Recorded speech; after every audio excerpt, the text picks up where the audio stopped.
안녕하세요. 오늘 미래 산업의 피라고 불리는 구리를 둘러싼 시장의 아주 뜨거운 논쟁 속으로 한번 들어가 보겠습니다. 한쪽에서는 구리가 새로운 석유다라고 외치고 다른 한쪽에서는 그게 그렇게 간단한 이야기가 아니라고 하는데요. 과연 진실은 무엇일지 그 복잡한 현실을 샅샅이 파헤쳐 보겠습니다. 자, 이 숫자부터 한번 보시죠. 17.9년. 이게 대체 무슨 숫자일까요? S&P 글로벌이 발표한 건데요. 새로운 구리 광산을 딱 발견하고 나서 거기서 첫 번째 금속을 캐내기까지 걸리는 시간이 평균적으로 이렇다는 겁니다. 와, 거의 18년이에요. 그러니까 지금 당장 여기다 하고 시작해도 2044년은 돼야 구리가 나온다는 얘기죠. 이렇게 엄청난 시간이 걸린다는 사실은 곧바로 이 질문으로 이어집니다. 우리는 정말로 구리 공급 절벽이라는 거대한 문제 앞에 서 있는 걸까요? 오늘 우리가 나눌 이야기는 바로 이 아슬아슬한 긴장감을 파고드는 여정이 될 겁니다. 오늘 우리가 살펴볼 내용입니다. 먼저 시장을 지배하고 있는 아주 강력한 강세론, 바로 구리절벽 이야기부터 시작할 거고요. 그 다음엔 수요와 공급 얘기를 좀 더 자세히 들여다볼 겁니다. 그리고 나서 이야기는 좀 더 복잡한 국면으로 접어들 텐데요. 마지막으로 그래서 우리는 뭘 봐야 하는지 핵심 변수들까지 딱 짚어드리겠습니다. 네, 다시 이 18년이라는 시간으로 돌아와서요. 이게 바로 구리 가격이 폭등할 수밖에 없다고 주장하는 아주 강력한 강세론의 출발점입니다. 생각해보세요. 기술은 정말 빛의 속도로 발전하는데 그 기술에 꼭 필요한 원자재 공급은 거의 거북이 걸음이잖아요. 이 근본적인 속도 차이, 여기서부터 모든 이야기가 시작됩니다. 자, 그럼 많은 분들이 이야기하는 아주 간단하면서도 설득력 있는 강세론의 핵심, 그 첫 번째 축부터 살펴보겠습니다.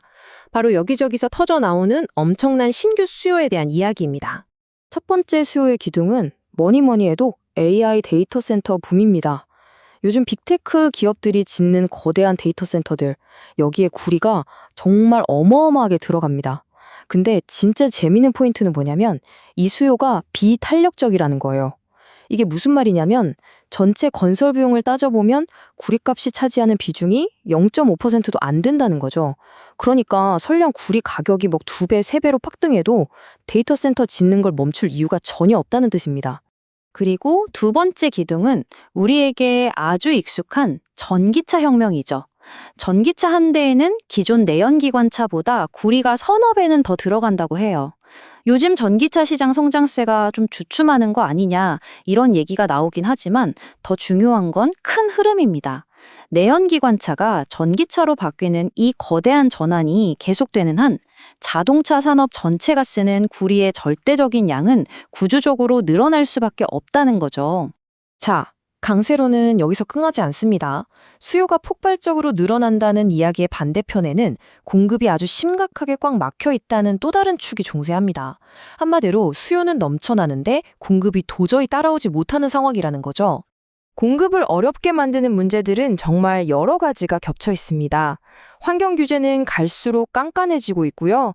작년엔 인도네시아에 있는 세계 2위 규모의 구리 광산에서 큰 사고가 터져서 2027년까지는 완전한 생산 재개가 불투명한 상황입니다. 그리고 더 근본적인 문제가 있는데 바로 광석의 품질, 우리가 품이라고 부르는 게 계속 떨어지고 있다는 거예요.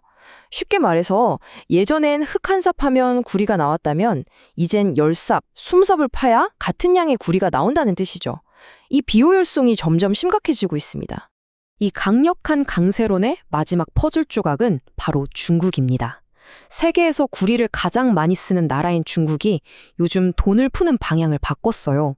예전처럼 아파트 짓는 부동산 시장이 아니라 전력망을 확충하고 제조업을 고도화하고 또 신재생 에너지에 투자하는 구리를 엄청나게 많이 쓰는 산업에 집중적으로 돈을 쏟아붓고 있습니다. 이건 구리 수요에 직접적으로 기름을 붓는 격이죠. 자, 여기까지가 우리가 미디어를 통해 흔히 듣는 굉장히 설득력 있는 구리 강세 시나리오입니다. 그런데 말이죠, 월가의 큰 손들, 그러니까 기관 투자자들은 조금 더 깊고 복잡한 그림을 보고 있습니다. 이제부터 이야기의 흐름이 바뀔 겁니다. 과연 그럴까요? AI랑 전기차 때문에 수요는 폭발하고 공급은 꽉 막혔으니까 가격은 오를 수밖에 없다. 이 단순한 공식이 정말 시장의 모든 것을 설명할 수 있을까요? 여기서 골드만삭스가 첫 번째 반론을 제기합니다. 그들은 잠깐만, 데이터 센터 건물이 직접 쓰는 구리는 전 세계 수요의 1%밖에 안 돼 라고 지적해요. 진짜 구리를 먹는 하마는 따로 있다는 거죠. 바로 그 데이터 센터에 전기를 대주기 위한 전력망 인프라입니다. 앞으로 늘어날 구리 수요의 60% 이상이 바로 이 전력망에서 올 거라고 보고 있어요. 그러니까 우리는 초점을 데이터 센터 건물 자체가 아니라 그걸 둘러싼 거대한 인프라에 맞춰야 한다는 겁니다. 전기차 이야기도 파고들면 그렇게 단순하지가 않습니다. HSBC 분석을 보면 전기차 시장은 그냥 하나의 거대한 글로벌 트렌드가 아니라 지역별로 완전히 다른 이야기를 가진 시장들의 집합체라는 거예요. 유럽은 장기 전망이 좀 어둡고 미국은 정책이 어떻게 바뀔지 모르고 또 사람들이 큰 차를 좋아해서 전망이 부정적이고요. 중국은 이미 전기차가 너무 많이 팔려서 성장세가 둔화되고 있습니다. 전 세계가 똑같이 전기차 붐이라고 외치기에는 무리가 있다는 신호죠. 중국의 경기 부양책에 대해서도 골드만삭스는 아주 날카로운 지적을 합니다. 이 인용문이 핵심인데요. 중국의 회복은 다른 나라의 수요를 뺏어오는 것일 수 있다. 이게 무슨 말이냐면 중국 제조업이 살아나서 값싼 제품을 전 세계에 수출하기 시작하면 다른 나라의 제조업은 타격을 입게 된다는 거죠. 결국 중국이 빨아들이는 구리 수요만큼 다른 나라에서 수요가 줄어드니까 전 세계 전체로 보면 구리 수요는 제자리 걸음일 수 있다는 겁니다. 제로섬 게임이라는 시각이죠. 자, 이제 가장 놀라운 반전이 나옵니다. 골드만삭스는 지금 우리가 보고 있는 이 공급 부족 현상이 사실은 광산에 문제가 있어서가 아니라 미국의 관세 정책 때문에 만들어진 인위적인 현상일 수 있다고 주장합니다. 이게 무슨 소리일까요? 이 논리가 조금 복잡하게 들릴 수 있는데 정말 중요하니까 한번 잘 들어보세요. 이게 어떻게 돌아가는 거냐면 먼저 미국 기업들이 곧 정부가 구리에 관세를 매기겠구나 하고 예상을 하는 겁니다. 그럼 어떻게 하겠어요? 당연히 관세 내기 싫으니까 그 전에 미리 구리를 엄청나게 사서 창고에 쟁여두는 거죠. 이게 바로 깔때기 효과를 만듭니다. 전 세계에 풀려야 할 구리가 전부 미국 창고로 쏙 빨려 들어가는 거예요. 그럼 미국 그러니까 나머지 전 세계 시장은 어떻게 될까요?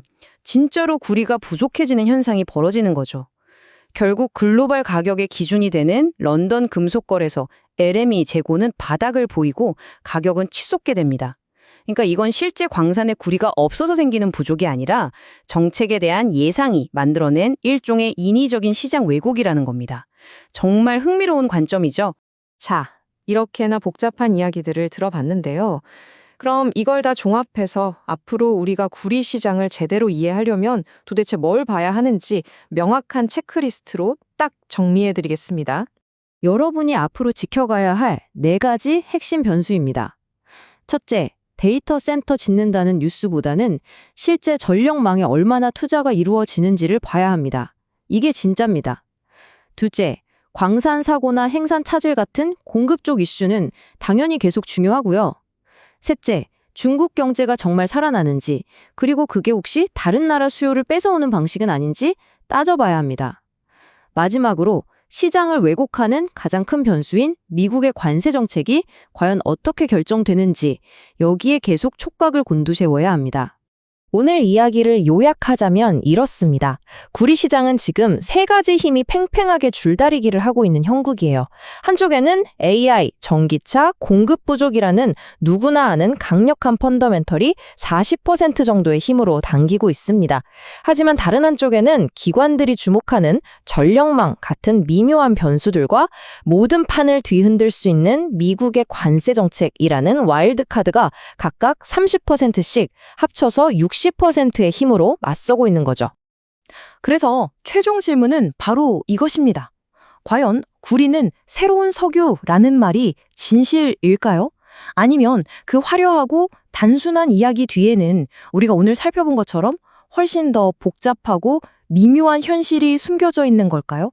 앞으로 구리 시장을 이해하는 열쇠는 바로 이 질문에 대한 답을 스스로 찾아가는 과정에 있을 겁니다.